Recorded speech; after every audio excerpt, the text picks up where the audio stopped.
नमस्कार. कुळ आणि मूळ या आपल्या 36 भागांच्या मालिकेतील आजचा आपला 17वा भाग आहे. या भागामध्ये आपण जाणून घेणार आहोत कुळदेवता म्हणजे नेमकं काय. जर एखाद्या व्यक्तीला तिच्या आडनावावरून तिचं मूळ गाव शोधायचं असेल किंवा वंशावळी काढायची असेल किंवा आडनावांचा शोध व्यवस्थित घ्यायचा असेल, पूर्वजांची माहिती घ्यायची असेल आणि फार काही त्या व्यक्तीकडे उपलब्ध नसेल. बऱ्याच लोकांकडे काय असतं की फक्त आडनावच माहीत असतं त्यांना. काही लोकांना क्वचित कुळगाव माहीत असतं. काही लोकांना हे मूळ गाव माहीत असलं तरी पण त्याच्यानंतर आपलं जे काही आडनाव आहे आपण म्हणतो गोत्र प्रवर ते फारसं माहिती नसतं. काही लोकांना गोत्र प्रवर माहिती असलं तरी कुळदेवता कुठे असते ते माहिती नसते. अशा कारणामुळे एखाद्या व्यक्तीला तिचं स्वतःचं मूळ गाव शोधण्यासाठी किंवा मूळचे आपण कुठले आहोत ते शोधण्यासाठी असंख्य अडचणी येतात. ते या असंख्य अडचणी दूर करून मूळ गाव शोधण्यासाठी ज्या काही गोष्टींचा आपल्याला शोध घ्यावा लागतो त्या गोष्टींची चर्चा आपण या मालिकेत करत आहोत. आणि या मालिकेतला आजच्या भागातला महत्त्वाचा विषय आहे तो म्हणजे कुळदेवता.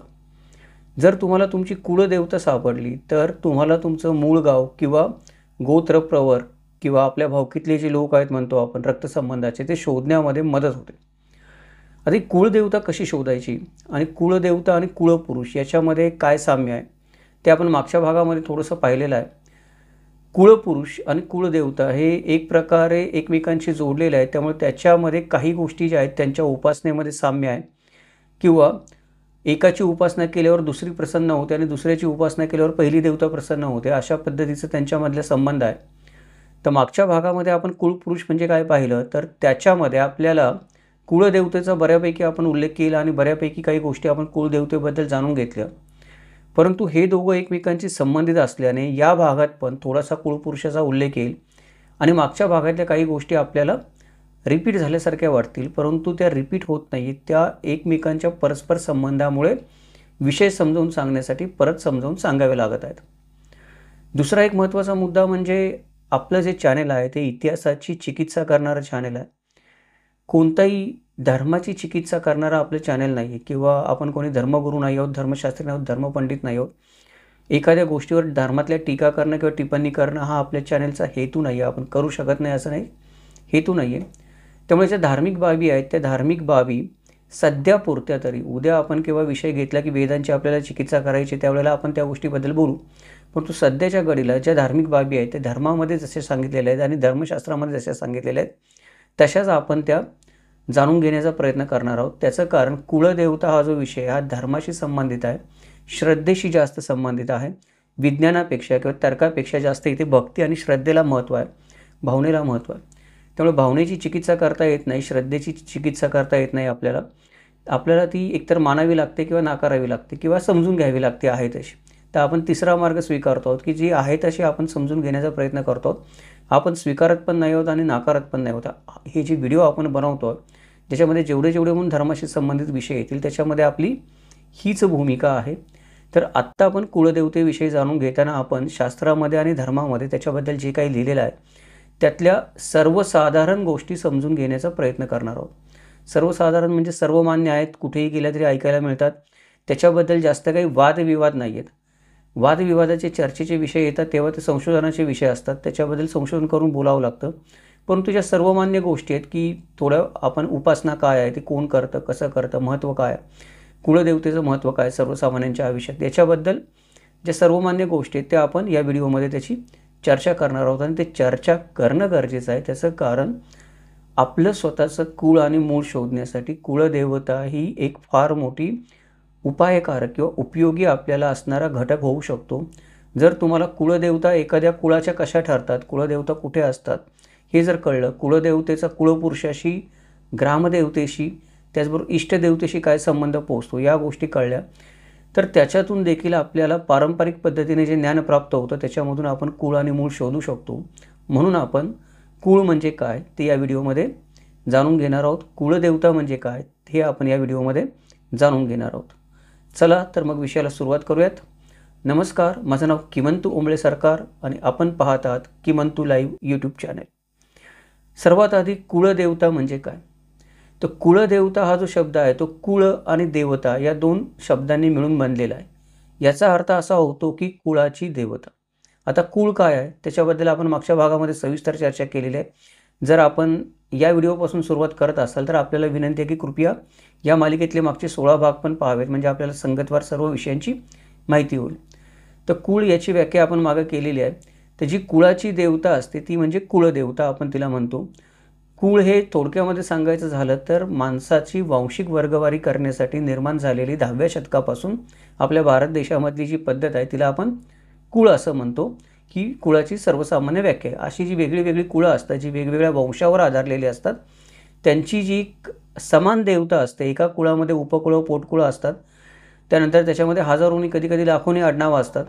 ह्या सगळ्या आडनावांची, कुटुंबांची, उपकुळांची, पोटकुळांची मिळून एकच कुळदेवता जी पिढ्यानुपिढ्या असते, त्या देवतेला कुळदेवता असं म्हणलं जातं, की या सगळ्यांची मिळून लक्षावधी कुटुंबांची मिळून पिढ्यानुपिढ्या जी देवता आहे ती कुळदेवता आहे। एका कुळाच्या अंतर्गत येणाऱ्या सर्व लक्षावधी कुटुंबांची देवता ती कुळदेवता, असं कुळदेवतेचं आपण थोडक्यामध्ये एक व्याख्या सांगू शकतो। या कुळदेवतेचं महत्त्व काय आहे, की का कुळदेवता महत्त्वाची आहे?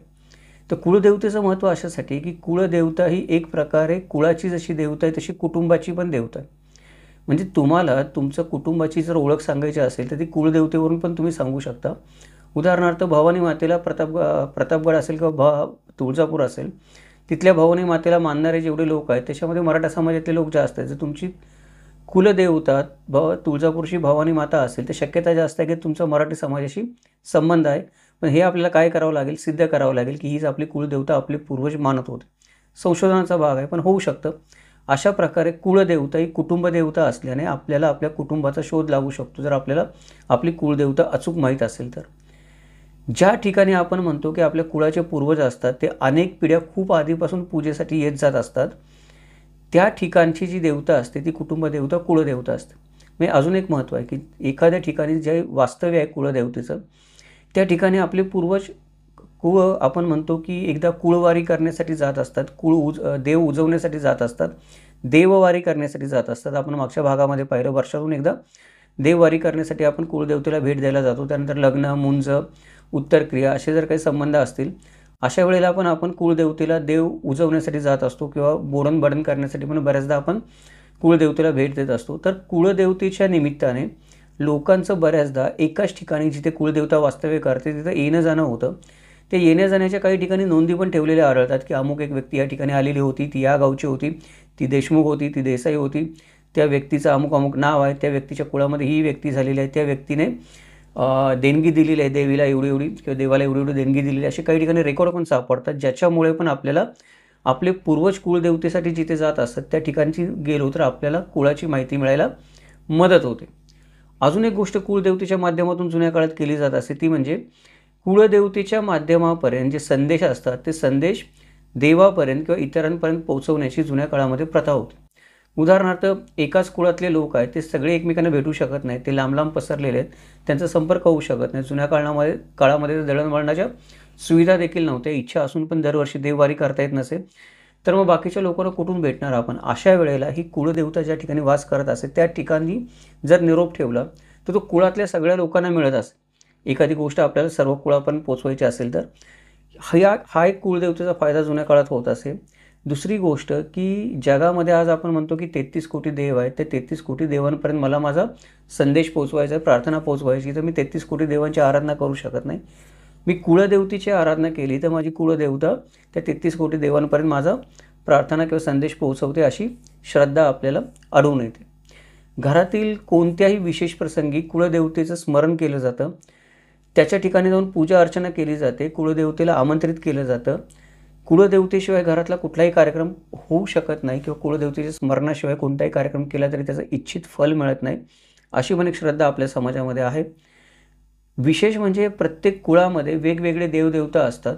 उदाहरणार्थ मागाशी मी म्हटलं तसं की मराठ्यांची 96 कुळं आहेत, त्या 96 कुळामध्ये एक जे कुळ आहे आपण धरलं XYZ नंबरचं कुळ आहे, त्या कुळाची सगळ्या लोकांची कुळदेवता एकच असेल असं नाही। कुळाची देवता काहीतरी बहुसंख्य लोकांची असेल की अमुक अमुक देवता आहे, परंतु त्या कुळातले लोक वेगवेगळ्या ठिकाणी विखुरलेले असतात।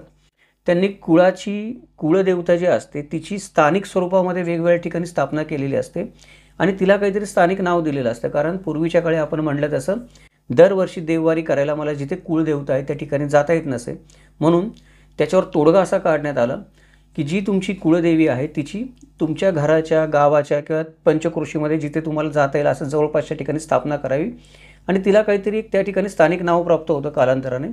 उदाहरणार्थ आपण बघतो की जनाई, भानशिंगाई, वाघाई, वाघजाई ही जी देवींची नावं आहेत स्थानिक आपल्याला, ती मुळामध्ये लोकांनी मूळ त्यांची जी कुळदेवता आहे आपण धरून चालू की महिषासुरमर्दिनी आहे किंवा तुळजाभवानी आहे, तिच्या रूपाची तिथे त्यांनी स्थापना केलेली आहे. कारण जेणेकरून दरवेळेला कुळदेवतेला नवस फेडायला मला तुळजापूरला जावं लागू नये, माझा नवस चुकू नये, मला जवळच्या जवळ कुळदेवतेला जाता यावं. याच्यामुळं काय होतं की प्रत्येक कुळाची कुळदेवता जरी एक असली तरी स्थानिक पातळीवर जर आपण बघितलं तर उपकुळ, पोटकुळ, कुटुंब यांची वेगळी वेगळी आपल्याला कुलदेवतेची नावं आढळून येतात, पण मुळामध्ये ती एकाच कुलदेवतेचा अंश असतात किंवा एकाच कुलदेवतेची स्थानिक प्रतिरूपं असतात.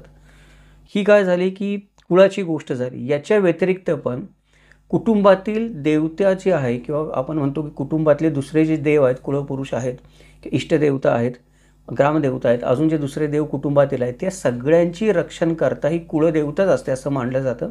कुटुंबाची रक्षणकर्ता आणि कुटुंबातल्या देवांची रक्षणकर्ता कुळदेवता असल्यामुळे कुळदेवतेला भरपूर महत्त्व आहे. आता कुळदेवता हा जो शब्द आहे तो कुळदेवता शब्द आपण कॉमन वापरतो, परंतु कुलदेवतेचे प्रामुख्याने 2 प्रकार पडतात. त्याला आपण कुळदेव किंवा कुळदेवी म्हणतो. ज्या देवतेची तुम्ही उपासना करता ती कुळदेवता जर पुरुष असेल तर ती कुळदेव असते आणि ती कुळदेवता जर स्त्री असेल तर ती कुळदेवी असते. कुळदेवता ज्यावेळी स्त्री देवता असते त्यावेळी तिला कुळदेवी किंवा कुळदैवत असं संबोधलं जातं आणि पुरुष देवतेला कुलदेव किंवा कुळदैवत असं संबोधलं जातं. अशा अर्थाने आपल्या घरामध्ये प्रत्येकाच्या 2 देवता तरी असतात. सर्वसामान्यपणे खंडोबा हा महाराष्ट्राचा कुलदैवत आहे आणि भवानी देवी महाराष्ट्राची कुलदेवी आहे असं मानलं जातं. तर या 2 देवता तरी प्रत्येकाच्या घरामध्ये असतातच. अजून एक विषय होतो की ते कुळाची मालकी कोणाकडे. गेल्या भागामध्ये आपण पाहिलं कुळाची मालकीचा विषय येण्याचं कारण असं आहे, इथे पण आपण देवादेवांमध्ये भाऊबंदकी करतो. भाऊबंदकी निर्माण व्हायचं कारण असं आहे की माझा एक कुळपुरुष आहे आणि माझी एक कुळदेवी आहे, तर माझ्या कुळाची मालकी नेमकी कोणाकडे आहे. तर शास्त्राच्या दृष्टीने त्याचं उत्तर असं आहे की कुळाची मालकी जी आहे ती तुमच्या कुळदेवतेकडेच आहे, परंतु कुळाची रचना ही कुळपुरुषाने केलेली आहे. जर कुळपुरुष प्रसन्न नसेल तर कुळदेवी तुमच्यावर प्रसन्न होणार नाही. तुम्हाला तुमच्या कुळपुरुषाला आधी प्रसन्न करावं लागेल. तुम्ही कुळदेवीचे किती कुलाचार केलेत आणि कुळपुरुष तुमचा नाराज असेल तर तुमच्या कुळामध्ये त्याचं तुम्हाला फळ भेटणार नाही. या उलट जर कधी कुळदेवी नाराज झाली तर तुम्ही कुळपुरुषाची पूजा अर्चना केली तर कुळपुरुष तुमच्या कुळदेवीला तिचं मन वळवायला मदत करेल किंवा तिच्यावर तुम्हाला प्रसन्न करायला मदत करेल. जिथे कुळपुरुष प्रसन्न आहे त्या कुळावर कुळदेवी प्रसन्न आहे. असं या दोघांचा जो परस्पर संबंध आहे तो परस्पर संबंध सांगितला जातो. पण कुळाची मालकी ही कुळदेवीकडेच असते, कुळपुरुषाकडे नसते. त्याने कुळ निर्माण केलेलं असेल तरी पण ही एक गोष्ट निसंदिग्धपणे सगळीकडे आपल्याला धर्मशास्त्रामध्ये बोललेली दिसून येते. आता पुढची जी गोष्ट आहे की ठीक आहे कुळाची मालकी ठरली माझी कुणाकडे आहे, आता मला उपासना करायची. त्या उपासनेमध्ये पण गडबड आहे. मागच्या भागामध्ये आपण पाहिलं की बऱ्याच वेळेला असं म्हणतात की कुळाची जर मला उपासना करायची असेल तर ती गुरु दत्तात्रय स्वरूप किंवा महात्मा कोणी असतील यांच्या आधारेच मला त्यांच्यापर्यंत पोचावं लागतं, कुळपुरुषापर्यंत किंवा कुळदेवीपर्यंत पोचावं लागतं. काही प्रमाणामध्ये उपासकाचे कुळ तारण्यासाठी हे लोक मदत करतात, परंतु कुळाची जी उपासना असते मग तो कुळपुरुष असेल किंवा कुळदेवी असेल बऱ्याच वेळेला ती अत्यंत गुप्त असते असं सांगितलं जातं की प्रत्येक कुळ आहे त्याची उपासना गुप्त आहे. त्याचं कारण हे आहे की कोणताही माणूस ज्या त्या कुळदेवीची उपासना करण्याचा त्याला अधिकार नाही आहे किंवा कोणताही व्यक्ती जो या कुळातल्या बाहेरचा आहे, या कुटुंबातल्या बाहेरचा आहे, त्याला त्या कुळदेवतेची उपासना करण्याचा अधिकार नाही आहे, कुळपुरुषाची उपासना करण्याचा अधिकार नाही आहे. त्याच्या हाताला जर का ही उपासना लागली तर तो व्यक्ती कुळाचारामध्ये खंड पाडू शकतो किंवा कुळपुरुषाचा किंवा कुळदेवतेचा अपमान करू शकतो. म्हणून ही उपासना अत्यंत गुप्त ठेवलेली असते. आधी गुप्त कुठे ठेवलेली असते आणि कोणी ठेवलेली असते मला आजपर्यंत सापडलं नाही. मागच्या भागामध्ये आपण त्याच्याबद्दल चर्चा केलेलीच आहे, परंतु गडबड अशी होते की ही सर्व उपासना गुप्त आहे. मग मला वाटतं मी माझ्या कुळपुरुषाची प्रार्थना करावी, मला वाटतं मी माझ्या कुळदेवीला प्रसन्न करून घ्यावं, पण मी उपासना करू शकत नाही कारण मला माहीत नाही ती गुप्त आहे. कोणी ठेवलेली आहे गुप्त, कुठे आहे गुप्त, मला समजली तर मी उपासना करेल ना. मग या सगळ्या गोष्टीमुळे काय होतं की बऱ्याचदा कुळाचार नीट होत नाहीत, कारण सर्वसामान्य व्यक्तीला माहीतच नसतं की कुळदेवतेची उपासना करण्यासाठी काय करायला पाहिजे. त्यातही खास करून माझ्या कुटुंबासाठी जी उपासना आहे ती मी कशी करावी याचं अज्ञान प्रचंड असल्यामुळे पुष्कळ वेळा कुळाचार नीट होत नाहीत आणि नंतर कुलदेवता प्रसन्न नाही आहे किंवा कुलदेवता दुःखी आहे असं आपल्याला सांगितलं जातं. मग आता हे सर्व असं असेल तर कुलदेवतेचीच उपासना का करायची? आपल्याकडे 33 कोटी देव पण आहेत ना, तेही देवच आहेत. ते काही माझ्या कुटुंबावर राग धरून थोडीच आहेत, तेव्हा ते काही माझ्या कुळाच्या नाशासाठी थोडेच टपलेले आहेत. 33 कोटी देव आहेत ते देव भल्यासाठीच आहेत सगळ्यांच्या. कुलदेवतेचीच का उपासना करायची हे सगळे 33 कोटी देव सोडून? तर त्याचं असं एक विश्लेषण केलं जातं की ब्रह्मांडात असलेली सर्व तत्व पिंडामध्ये असतात. उदाहरणार्थ आपण असं म्हण आहे मराठीमध्ये, पिंडी ते ब्रह्मांडी, म्हणजे जे सूक्ष्मामध्ये आहे तेच अवकाशामध्ये आहे. तुकाराम महाराजांनी पण म्हणले, अनु रेणू आहे थोकडा तुका आबाळा एवढा. म्हणजे तुकाराम कसा आहे, अणुपेक्षा पण लहान आहे आणि आकाशापेक्षा पण मोठा आहे, अवकाश संपूर्ण व्यापून राहिला आहे असा तुकाराम आहे. म्हणजे पिंडीत आहे तेच ब्रह्मांडात आहे. त्यामुळे ब्रह्मांडात असणाऱ्या या सगळ्या गोष्टी पिंडीमध्ये आल्या म्हणजे सर्व ज्या आपण म्हणतो की ऊर्जा ज्या ब्रह्मांडामध्ये आहेत त्या माझ्या जो देव मी मानलेला आहे, जी मूर्ती मानलेली आहे, पिंड म्हणजे आपण इथे मूर्ती मानू शकतो. शंकराची पिंड असेलच असं नाही, छोटी मूर्ती मी माझ्यासमोर ठेवलेली आहे, सोन्याची, पितळ्याची, चांदीची, मातीची असेल, काही फरक नाही पडत आहे, मूर्ती आहे. तर त्या ब्रह्मांडात असणाऱ्या सगळ्या ऊर्जा त्या ठिकाणी मी पिंडीमध्ये आणल्या की मग साधना पूर्ण होते. परंतु समस्या अशी आहे की श्री विष्णू असतील, भगवान शिवशंकर असतील, गणपती असतील, या सगळ्या देवतांच्या ज्या उपासना आहेत, या सगळ्या देवतांच्या उपासना त्या देवतेचं जे विशिष्ट तत्व आहे त्या तत्वापुरत्या मर्यादित आहेत. म्हणजे मी जर भगवान विष्णूंची प्रार्थना केली तर विष्णू तत्व जे आहे ते विष्णू तत्व माझ्या घरामध्ये भरभराटीला येईल. शिवशंकरांची प्रार्थना केली तर शिवतत्व माझ्या घरामध्ये भरभराटीला येईल, असा विषय आहे. परंतु ब्रह्मांडात असलेल्या या सर्व तत्वांना आकर्षित करण्याचं सामर्थ्य केवळ आणि केवळ कुलदेवतेच्या जपात आहे असं शास्त्रामध्ये लिहिलेलं आहे. म्हणजे 33 कोटी देवांची तुम्ही प्रार्थना करायची गरज नाही किंवा ते एक एक तत्व तुम्ही ऊर्जा तुमच्या घरामध्ये घेऊन यायची गरज नाही. तुम्ही तुमच्या कुलदेवतेचे कुळाचार मनोभावे केलेत आणि कुलदेवता जर प्रसन्न झाली तरी 33 कोटी देव आणि ब्रह्मांडातली सर्व ऊर्जा तुम्हाला सुख देण्यासाठी तुमच्या घरामध्ये नांदते असं समजायला काही हरकत नाही. त्याचबरोबर हे कोणत्या देवतेची पूजा केव्हा करावी, कोणत्या तत्वाची पूजा केव्हा करावी याचे पण काही शास्त्रामध्ये नियम आहेत. खरे खोटे, श्रद्धा अंधश्रद्धा नंतरचा भाग आहे, तो आत्ता आपला विषय नाही चर्चेचा, मगाशी मी म्हटल्याप्रमाणे, पण आहेत नियम वेगळे वेगळे. तर या नियमाप्रमाणे कुलदेवता जी आहे ती कुलदेवता पृथ्वी तत्वाची देवता आहे. पृथ्वी तत्वाची देवता असल्यामुळे ती आपल्या घरातली देवता आहे असं आपण समजू शकतो. एखादी आकाश तत्वाची देवता आहे, अग्नितत्वाची देवता आहे, जलतत्वाची देवता आहे. त्या देवतांचे स्वतःचे स्वभाव आहेत त्यांच्या तत्वानुसार. पृथ्वी तत्व जे आहे ते पृथ्वी तत्व हे मायाळू आहे, आईसारखं आहे, प्रेमळ आहे, याचा तुम्हाला त्रास नाही होत. त्यामुळे कुलदेवतेपासून जर तुम्ही उपासनेला सुरुवात केली, जर कधी तुम्ही उपासना करायला सुरुवात करणार असाल, धर्मामध्ये अध्यात्मामध्ये जाणार असाल, तर कुलदेवतेपासून उपासनेला सुरुवात केली, साधनेला आरंभ केला, तर उपासकाला त्याचा कोणताही त्रास पोचत नाही, दुष्परिणाम होत नाही, काळजी करायचं काही गरज नाही, माझ्याकडून काही चुकलं तर ती देवता नाराज होईल असा प्रकार कुलदेवतेच्या बाबतीत होत नाही. कुलदेवता ही आईसारखीच आहे, ती तुम्हाला नेहमी पदराखाली घेत असते, सांभाळून घेत असते. अशा प्रकारे कुलदेवतेबद्दल भावना व्यक्त केली जाते. गडबड अशी आहे त्याच्यामध्ये पण काही मित्रांना आपले प्रश्न पडतो की माझ्याकडे कुलदेव पण आहे आणि कुलदेवी पण आहे, आता मी कोणाची उपासना करू, दोघांची उपासना करू का एकाच वेळेला एकाची उपासना करू, काय करू? बऱ्याचदा आपल्याकडे एवढा वेळ नसतो की आपण आपलं सर्व दिवस देवघरामध्ये प्रार्थना करण्यामध्ये घालू. त्याच्यामुळे त्याच्यावर तोडगा हा आहे की जर तुमच्याकडे कुलदेव आणि कुलदेवी असेल तर तुम्ही कुलदेवीची उपासना करावी असं शास्त्रामध्ये सांगितलेलं आहे. ठीक आहे, आता उपासनेचं झालं. आता मी उपासना करू शकतो, मला उपासना करायची ठरवली, परंतु कुलदैवत राहतं कुणाच्याकडे? म्हणजे तुम्ही घरामध्ये मूर्ती ठेवली आणून किंवा तुम्ही कुलदैवतेचं मंदिर बांधलं म्हणजे कुलदेवता तुमच्याकडे नांदते अशी नाही. कुलदैवत कुणाकडे नांदतं, कुलदैवत कुणावर प्रसन्न राहतं, कुलदैवत कोणाबरोबर राहतं. बऱ्याचदा आपण बघतो की भावाभावामध्ये भांडण होतं, एखादा भाऊ बळजबरीने अधिकार सांगतो घरावर एखाद्या पारंपरिक असणाऱ्या, त्याला काही श्रद्धा वगैरे नसतात, कुलदैवत वगैरे काही माहीत नसतं, पण त्याला ते घर पाहिजे असतं. त्या घरामध्ये देवार असतो, तो त्याच्यावर निघून जातो, तो म्हणतो माझ्याबरोबर देव आहेत. पारंपरिक रीतीने चालत आलेला तुमचा देवारा तुम्ही काढून घेतला किंवा तुम्ही तिकडे गेला, याचा अर्थ तुमच्यावर कुलदैवत जाईल असं नाही. हेच शास्त्रामध्ये सांगितलेलं आहे. कुलदैवत जे असतं ते पितृगण असतात. ते पितृगण गुरु दत्तात्रय, अवधूत आपण ज्यांना म्हणतो, अवधूतची पण व्याख्या आपण मागच्या एका आडनावात सांगितली. अवधूत म्हणजे कोण? महात्मा जे असतात त्या महात्मा यांचंच कुलदैवत ऐकतं.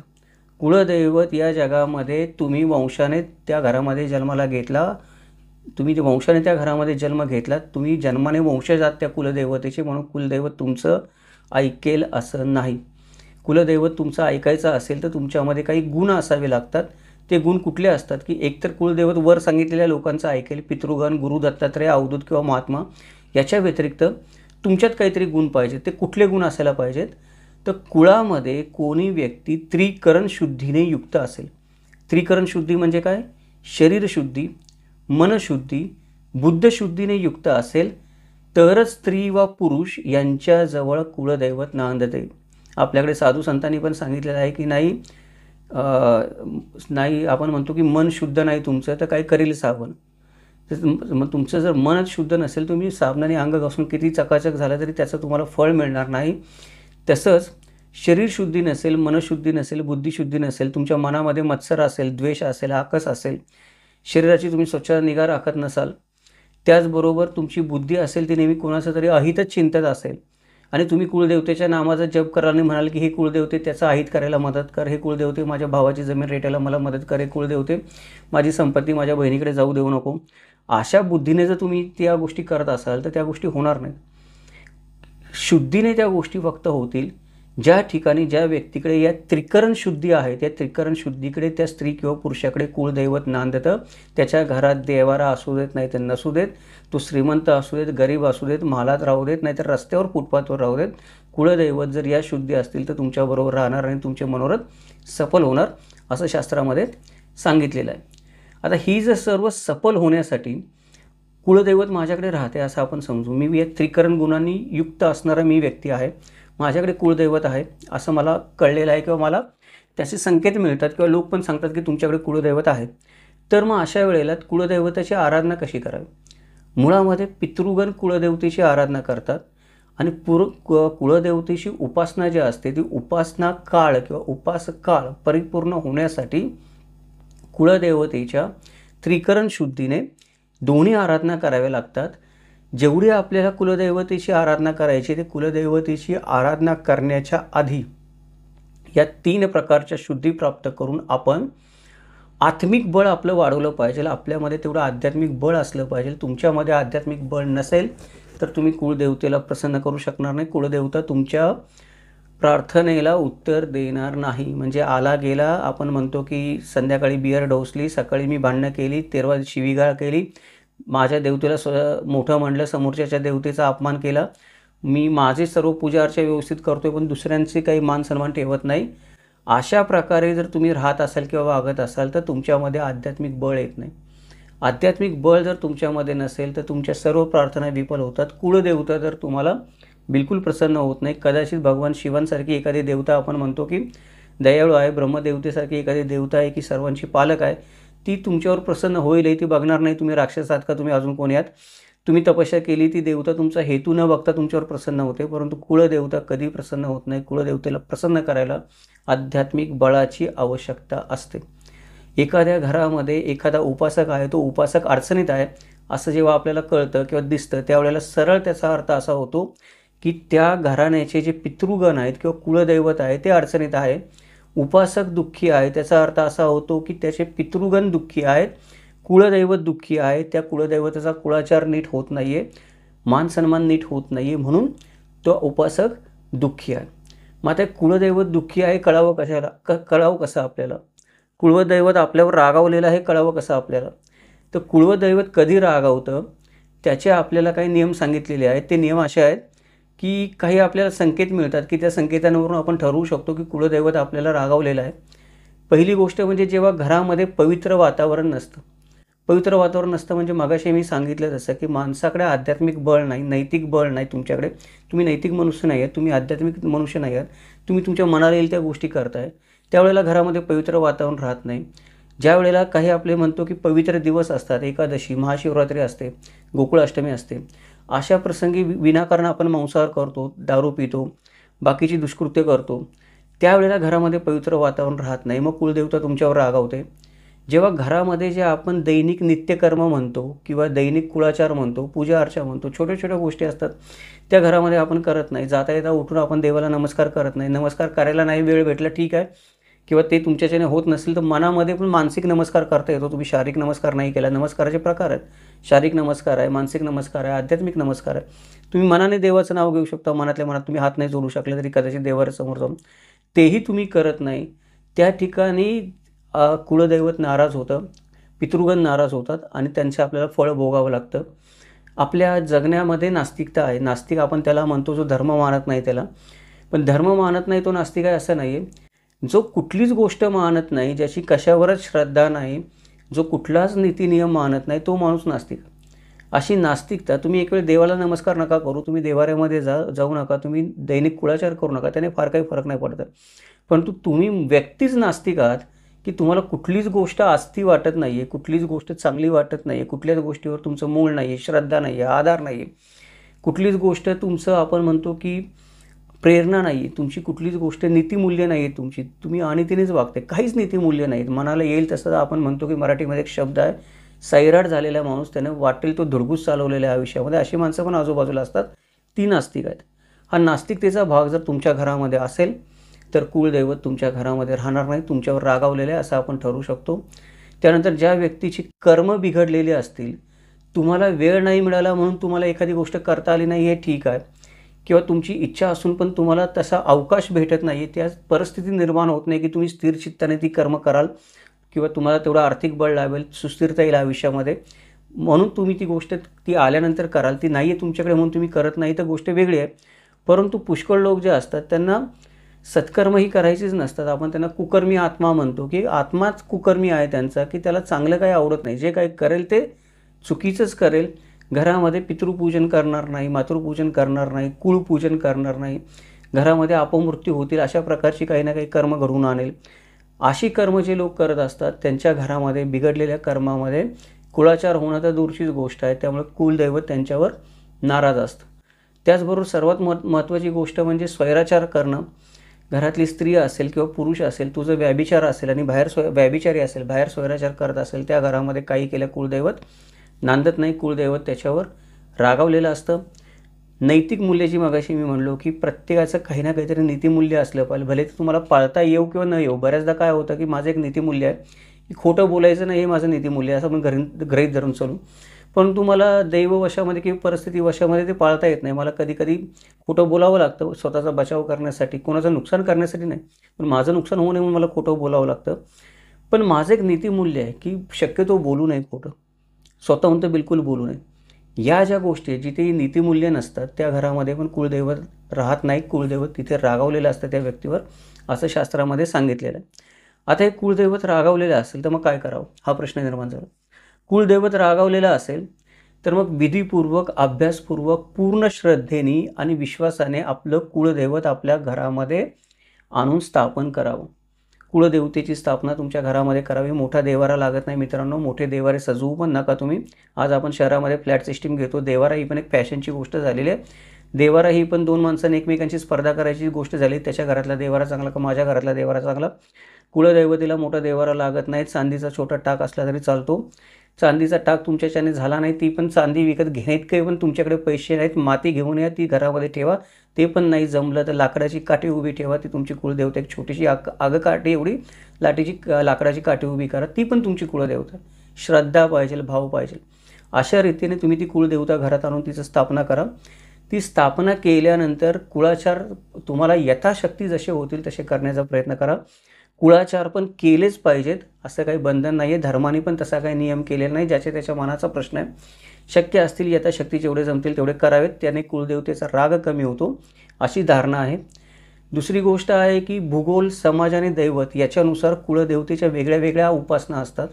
त्या वेगळ्या वेगळ्या उपासना तुम्हाला करता आल्या तर ठीकच आहेत, नाही करता आल्या तरी तुम्ही आपण म्हटलं तसं आध्यात्मिक साधना करू शकता, मानसिक उपासना करू शकता. डोळे मिटून शुद्ध मनाने देवतेचं नाव घ्यायला काही तुम्हाला पैसे लागत नाहीत का मोठे देवारा कर्मकांड करायची गरज लागत नाही. पण हे पण काय आहे की वेगवेगळ्या कुलदेवतेच्या वेगळ्या वेगळ्या उपासना आहेत, त्या जाणून घेऊन करा असं धर्म सांगतो. कारण तुमची कुलदेवतेची उपासना दुसरीच आहे आणि तुम्ही तिसऱ्याच्याच कुलदेवतेची उपासना करताय तर त्याने व्यत्यय येऊ शकतो तुमच्या प्रार्थनेमध्ये. दुसरी गोष्ट की संपूर्ण वर्षभर कुलदैवत हे पितृ आराधन असते. म्हणजे कुळदैवतेची आराधना करणं हे एक प्रकारे तुम्ही तुमच्या पूर्वजांचीच आराधना करत असता. तुमचे पूर्वज प्रसन्न झाले तर त्यांच्यामार्फत तुमची कुळदैवत प्रसन्न होते. तुमची कुळदैवत तुमच्यावर कधी प्रसन्न होत नाही तर तुमचे पूर्वज तुमच्यावर नाराज असतील किंवा ज्यांना आपण पितर म्हणतो ते जर तुमच्यावर नाराज असतील तर कुळदैवतेचं तुम्ही कधीही समाधान करू शकणार नाही. प्रत्येक कुळदैवतेच्या सोबत ज्या कुळामध्ये उपासना असतात, जे नवस बोललेले असतात किंवा तुम्ही कुळदेवतेकडे काहीतरी मागितलेलं असतं ते पुरं करीत म्हणतो, ते वर्षभरामध्ये पुरं करणं गरजेचं आहे. जर तुम्ही वर्षभराच्या आतमध्ये नवस फेडू शकला नाही, फेडता आला नाही तुम्हाला, तर कुळदैवत नाराज होतं, त्याचे तुम्हाला दुष्परिणाम भोगावे लागतात. म्हणून धर्माने पण असं सांगितलेलं आहे की तुम्ही लांबच्या कुळदैवताला नवस बोलू नका. म्हणजे मी आज राहतो ठाण्यामध्ये किंवा मी आहे सातारचा आणि माझी कुळदैवत आहे तुळजाभवानी याची तुळजापूरची, मी तिकडे जाऊ नाही शकत आहे किंवा काही कारणाने जाऊ नाही शकणार. माझी तेवढी आर्थिक कुवत नाही किंवा माझ्या काही अडचणी आहेत, मी जाऊ नाही शकणार एवढ्या लांब. तुम्ही तेवढ्या लांब जाऊ शकत नाही तर तेवढ्या लांब कुळदैवतेला नवस बोलू नका की मी तिथे येऊन तो फेडेन म्हणून. तुमच्या घरामध्ये तुम्ही कुळदैवत स्थापन केले ना, तिथे नवस बोला. तुमच्या बाजूला ग्रामदेवता आहे की आपण म्हटलं की या कुळदैवतेचीच आपण काय केली, गावोगावी स्थानिक स्वरूपामध्ये आपल्या देवीच्या स्वरूपात स्थापना केली, तिथे नवस बोला, जिथे जाऊन तुम्ही फेडू शकाल. धर्म हे सांगतो, जे तुम्हाला जमत नाही ते करू नका. गरज नाही तुम्ही करायची, लांबच्या उड्या मारायची आपण गरज नाही. जिथे जेवढं जमतंय तेवढं करूयात आपण, हे आपल्याला काय करत असतो, धर्म सांगत असतो. मागच्या भागामध्ये पण आपण पाहिलं, धर्म हे पण सांगतो तुम्हाला, शास्त्र हे पण सांगतं की माणूस राहा, जे काही अमानवी नवस आहेत ते बोलू नका. म्हणजे वाघ्या सोडणं, मुरळी सोडणं, एखादं बकरं कापेन तुला, कोंबडं कापेन, नाहीतर अजून काहीतरी एखाद्याचं अहित करेन, मोठंच काहीतरी कृत्य करणं, असले नवस बोलू नका जे कालबाह्य झालेले आहेत. आता जर तुम्हाला कुलदैवताला काही नवस बोलायचंच आहे तर एक काही मी तुला एखादं सुवर्णदाना अर्पण करेन, थोडे पैसे अर्पण करेल किंवा एखाद्या ठिकाणी मी चांगलं काम करेल, मंदिराचं काम करेल, गावातल्या शाळेचं काम करेल, जिथे आडले नडले माणसं आहेत त्यांना मदत करेल, जे नवस तुम्हाला जवळपास फेडता येईल असे समाज उपयोगी नवस बोला, असं आता धर्मशास्त्र सांगतायत. धर्मामध्ये पण सुधारणा होत चाललेल्या आहेत. नको ते नवस बोलू नका तुम्ही, ज्याच्यामुळे धर्म गडूळ होतोय, ज्याच्यामुळे नीतिमत्ता गडूळ होते, जे तुमच्याच्याने पण होणार नाही. जे शोषण करणार आहेत नवस दुसऱ्या कोणाचे, त्या प्रथा परंपरांचा आपण त्याग केला पाहिजे. जर तुम्ही अशा प्रकारच्या प्रथा परंपरा बोलत असाल आणि त्याच्यावर पण खरं उतरणार नसाल, ते नवस तुम्ही पाळणार नसाल, तर कुलदैवत तुमच्यावर नाराज होणार आहे. जर तुमचं घराणं दत्तक असेल किंवा तुम्ही एखाद्या घराण्यामध्ये दत्तक गेलेला असाल, तर कशाप्रकारे कुलदेवतेला प्रसन्न करावं, त्याचा धर्मामध्ये एक स्वतंत्र वेगळा विषय अध्याय आहे, आपण त्याच्यामध्ये आत्ता जाणार नाही. सर्वात महत्त्वाची गोष्ट म्हणजे स्वतःचं मूळगाव जिथलं असतं तिथे जी ग्रामदेवता असते, चालू गाव असतं तिथली जी ग्रामदेवता असते, स्वतःचं मूळ घर असतं तिथला जो वास्तुपुरुष असतो, चालू आपण जिथे राहतो ज्या भागामध्ये नवीन शहरामध्ये तिथला जो वास्तुपुरुष असतो, जो क्षेत्रपाल असतो, क्षेत्राचे रक्षण करत असतो, या सगळ्यांच्या उपासना देखील कुळदेवतेच्या सोबत करायच्या असतात. फक्त आणि फक्त तुम्ही कुळदेवतेची उपासना कराल आणि या सर्व देवतांचा अपमान कराल तरी पण तुम्हाला इच्छित जी फलप्राप्ती आहे ती फलप्राप्ती होणार नाही. कुळामध्ये तुमच्या वाईट शक्तीचा प्रवेश झालेला असेल, वाईट शक्तीचा प्रवेश म्हणजे आपण भूत पिशाचे चेटिक भूतबाधा असं समजायचं नाही. एखादी व्यक्ती आपल्या घरामध्ये चुकीचंच वागत असेल, वाईटच वागत असेल, त्याच्या मनात वाईटच विचार येत असेल, चांगलं काही करतच नसेल, त्याच्यामुळे घरामध्ये फूट पडत असेल, एका माणसामुळे 4 लोकांना क्लेश होत असतील, अशा पद्धतीने आपण म्हणतो की वाईट शक्तीचा प्रवेश आपल्या घरामध्ये झाला असेल तर त्याचा उपद्रव न होणे याच्यासाठी मूळ पुरुषाची आठवण करावी. मूळ पुरुषाला प्रसन्न करावं, त्याला राजी करून घेतल्यानंतर मूळ पुरुष कुलदेवतेला प्रसन्न करायला मदत करतो असं शास्त्रामध्ये सांगितलेलं आहे.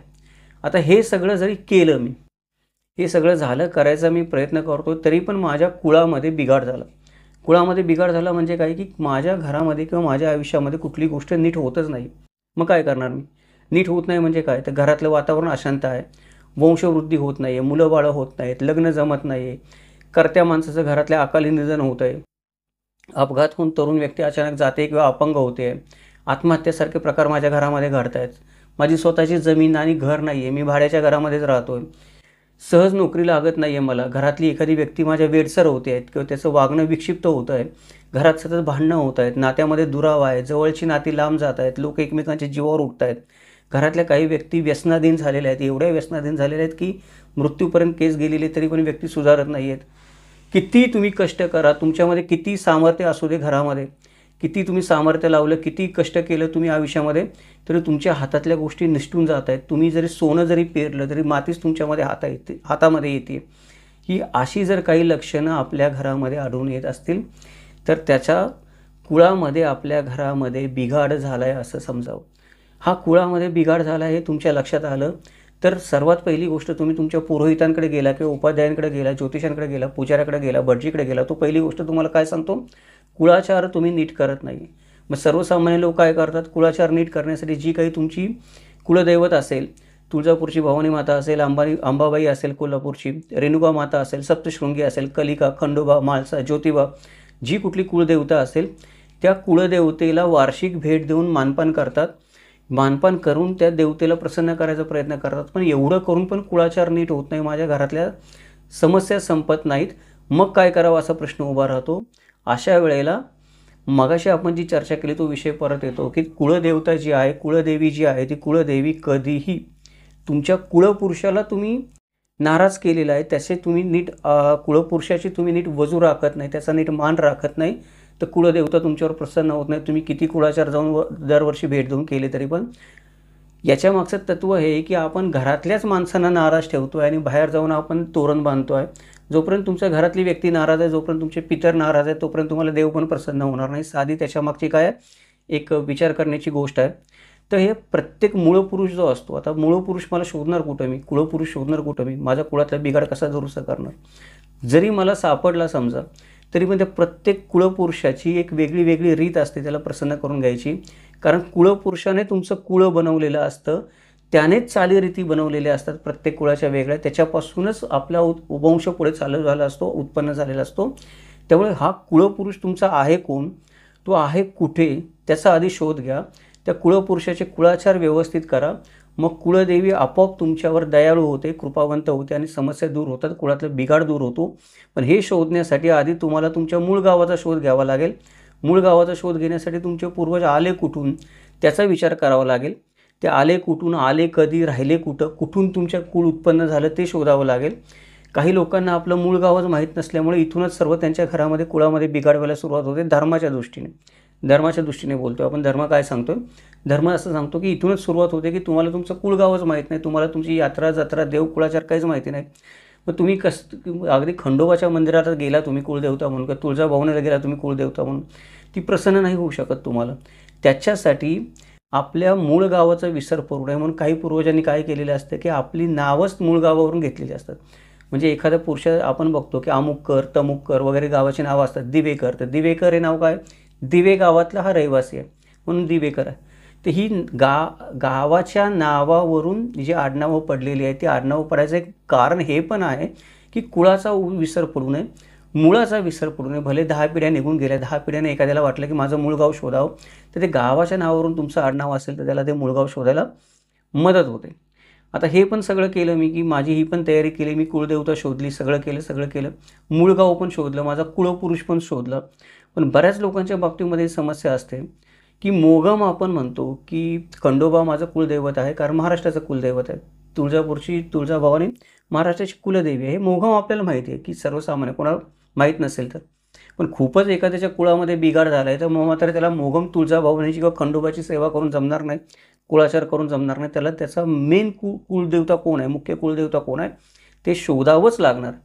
मग ते कुलदेवता शोधावी कशी आणि शोधावी कुठे, तर वेगवेगळ्या स्वरूपातली कुळदेवता असतात. तर आपण जेव्हा कुळदेवतेचा शोध घेऊ तेव्हा आपल्याला ते स्वरूप कळलं पाहिजे. आपल्या घरामध्ये कुठल्या प्रकृतीच्या देवाची उपासना केली जाते, आपले पूर्वज होते ते कुठला पंथ मानत होते, त्याच्यावर आपली कुळदेवता कुठली असते ते ठरतं. आपल्या घरामध्ये कुळाचार चालत आलेला आहे, म्हणजे एखाद्या घरामध्ये पंढरीची वारी चालत आलेली असते, एखाद्या घरामध्ये असते नाथपंथी हे असते की नाथपंथी संप्रदायाची आपण म्हणतो की परंपरा चालत आलेली असते, एखाद्या घरामध्ये दुसरी कुठली तरी परंपरा चालत आली असते. परंपरा माहीत असली पाहिजे, त्याच्यावरून तुम्ही कुळदैवत शोधू शकता. तर काही जी दैवत आहेत त्यांचे प्रकार आहेत ते असे सांगितलेले आहेत की काही दैवत असतात ती मूळ स्वरूपातली असतात कुळदैवत. उदाहरणार्थ ब्रह्मा, विष्णू, महेश, आदिमाया ही मूळ स्वरूपातली दैवत आहेत. काही दैवत आहेत ती विष्णूचे अवतार आहेत, म्हणजे नरसिंह असेल, राम असेल, कृष्ण असेल, परशुराम असेल, ही विष्णूच्या अवतारातली दैवत आहेत. ही काही लोकांची कुळदैवत असू शकतात. शंकराच्या अवतारातली जी दैवतं असतात, काळभैरव, खंडोबा, मारुती, ही ग्रामीण भागामध्ये आपण बघतो की सर्रास ग्रामदैवत किंवा कुलदैवत असतात ग्रामीण भागातल्या लोकांचे. आदिमायेच्या अवतारातली जी देवता असतात, सरस्वती, लक्ष्मी, पार्वती, ही आपण शहरामध्ये किंवा जिथे आपण म्हणतो की प्रगत समाज जास्त आहे, प्रगत धर्माचं प्रमाण जास्त आहे, त्या ठिकाणी देवता असतात. बाकीच्या तुम्ही गावाकडे गेलात तर याच देवतांची अंशरूप जी स्थानिक पातळीवर आहेत त्यांची नावं पण स्थानिक असतात. मागाशी मी म्हटलं तसं जनाई, वाघजाई, भानशिंगाई वगैरे त्यांची नावं असतात. त्यानंतर देवांचा सेनापती जो असतो, तो देवांचा सेनापती कार्तिकेय, तो पण पुष्कळ कुळांचा आपल्याकडे कुळपती असल्याचं आपल्याला आढळून येतं. शंकरांच्या गणांचा जो मुख्य अधिपती आहे, तसंच आपल्याकडे आरंभ पूजनाची जी देवता आहे ती गणेश पण कित्येक कुळांची आपण म्हणतो कुळदेवता आहे. त्याबरोबर काही वैदिक देवता असतात. या वैदिक देवतांमधील इंद्र, अग्नी, वरुण, सूर्य, उषा यातील सूर्य आणि अग्नी वगळता इतर दैवतांचा जर आपल्याला कुलदेवी किंवा कुलदेवता माहीत नसल्या, ज्यापैकी या दैवतांवर आपली श्रद्धा आहे त्यांना आपण आपलं कुलदैवत मानू शकतो. सूर्य आणि अग्नी वगळता बाकीच्या वैदिक देवतांना आपण कुलदैवत मानू शकतो. उदाहरणार्थ म्हणजे आता काय झालं की माझी समस्या सुटलेली आहे पूर्णपणे, की मला कुळाचार माहिती आहेत, मला उपासना माहिती आहेत, मला दोष माहिती आहेत, मला का कुळदेवता रागावते ते माहिती आहे, मला कुळदेवतेला कुळपुरुषाच्या माध्यमातून कसं प्रसन्न करायचं ते माहिती आहे. त्यानंतर मला माझी कुळदेवता ठाऊक नसेल तर कुठल्या दैवतांना किंवा कुठल्या देवतांना अवतारांना कुळदैवत मानावं ते आत्ता आपण इथे बघितलेलं आहे. तर ही काय झाली की ही एकंदरीतच कुळदैवताबद्दल माहिती झाली. जर तुम्ही आडनावावरून तुमचं कुळ शोधत असाल आणि कुळदैवतेची ही माहिती तुमच्याकडे असेल तर पारंपरिक पद्धतीने तुमचं कुळ शोधण्यासाठी कुळदेवतेची ही माहिती तुम्हाला उपयुक्त ठरू शकते. आपणही आडनाव शोधण्याचं काम करतो, काही घराण्यांच्या किंवा घराण्यांचं मूळ शोधण्याचं काम करतो. बऱ्याचदा आपल्याला काय करावं लागतं की त्या घराण्याचं कुळदैवत जिथे आहे तिथे जावं लागतं. तिथे गेल्यानंतर आपल्याला त्या घराण्यातली भरपूर लोकांची यादी सापडते किंवा आजूबाजूच्या घटना घडल्या त्यांची यादी सापडते, माहिती सापडते आणि मदत होते. म्हणजे एक प्रकारे काय होते की ती कुळदेवताच तुम्हाला ते कुळ शोधण्यासाठी मदत करते, कारण त्या कुळदेवतेचं वास्तव्य तिथं आहे. त्या घराण्यातले पूर्वज तिथं जात होते. दुसरीकडे कुठे त्यांची नावं आढळत नाहीत किंवा एखादंच नाव आढळतं, उल्लेख आढळतं, पण माहिती आढळत नाही. पण तोच पूर्वज तिकडे गेला होता, त्याने कधी तिथे मोठं दान दिलं, एखादा तलाव बांधला, आपण म्हणतो की भूमिदान केली, अजून दुसरी काहीतरी सोय केली, अन्नपाण्याची सोय केली. तर अशा प्रकारे त्या पूर्वजाचं नाव तिथे आढळलं. तर तिथूनही आपल्याला बरीच काही कुळाची माहिती मिळू शकते. ही तिथून जी माहिती मिळते कुळदेवतेच्या स्थानावरून, ती कुळदेवताच तुम्हाला देते असं समजायला काही हरकत नाही आहे. तर हे कुळदेवतेचं महत्त्व तुमचं कुळ आणि मूळ शोधण्यामध्ये आहे, उपयुक्त आहे तुमच्या आडनावाचा शोध घेण्यासाठी. जेवढा तुम्ही या गोष्टींचा जास्त अभ्यास कराल, म्हणजे आपल्याकडे काही कुटुंब मला दिसतात किंवा घराणी दिसतात की जी सातत्यानं ते कुणाचा वंशज आहे ते शोधण्याचा प्रयत्न करतात, त्यांच्या मूळ पूर्वजांना शोधण्याचा प्रयत्न करतात, गोत्र पौर शोधण्याचा प्रयत्न करतात, स्वतःची आयडेंटिटी ओळख शोधण्याची प्रयत्न करतात. त्या सर्व मित्रांना पण माझी विनंती आहे, जेवढा तुम्हाला शास्त्रीय अभ्यास असला पाहिजे तेवढा तुम्हाला हा पारंपरिक धार्मिक अभ्यास पण असला पाहिजे. याच्यातून तेही तुम्हाला कित्येक शास्त्रीय गोष्टींचा उलगडा होऊ शकतो. तर आज आपण इथे थांबूया. हा विषय आपल्याला कसा वाटला, जी काही माहिती मी सांगितली ती काही फार मोठी किंवा फार आगळी वेगळी माहिती सांगितली नाही, परंतु एक सर्वसामान्यपणे बऱ्यापैकी एक परिपूर्ण माहिती सांगता यावी असा माझा प्रयत्न होता. जर आपल्याला आवडला असेल तर लाईक करा, व्हिडिओला शेअर करा, प्रतिक्रियेमध्ये आवर्जून सांगा जर आपल्याला एखादी गोष्ट शंका असेल तर. त्याचबरोबर या व्हिडिओच्या निमित्ताने आपण प्रथमच किमंतू लाईव्ह चॅनलला भेट देत असाल तर आपल्याला विनंती आहे चॅनलला सबस्क्राईब करा, नोटिफिकेशन बटन ऑन ठेवा, जेणेकरून आपण हा जो ज्ञानयज्ञ चालू केलेला आहे त्याच्यामध्ये आपल्याला अजून चांगल्या चांगल्या गोष्टींचा अनुभव घेता येईल. अशा प्रकारचे हे संशोधनात्मक व्हिडिओ बनवण्यासाठी किंवा माहितीपूर्ण व्हिडिओ बनवण्यासाठी नेहमीच प्रायोजकत्वाची गरज लागत असते, कारण वेळ कमी असतो, गोष्टी जास्त शिकायच्या असतात, पैसा, संशोधन, पुस्तकं विकत घेणं याच्यासाठी खर्च येतो. तर जर आपल्याला काही कोणत्याही माध्यमातून मदत करता आली, उदाहरणार्थ गुगल पेच्या माध्यमातून मदत करता आली, चॅनलची मेंबरशिप घेता आली, सुपर थँक्सच्या माध्यमातून आपण जर काही किमंतू लाईव्ह चॅनलला मदत करू शकला तर हे काम अजून चांगल्या प्रकारे करायला मदत होईल. इतिहासाचं, धर्माचं, समाजाचं, विज्ञानाचं हे अशाच प्रकारे चिकित्सक विश्लेषण, वस्तुनिष्ठ मूल्यमापन आणि तर्कशुद्ध विवेचन ऐकण्यासाठी पाहत राहा किमंतू लाईव्ह. भेटूयात उद्या एका नवीन व्हिडिओसोबत. जय महाराष्ट्र, जगदंब.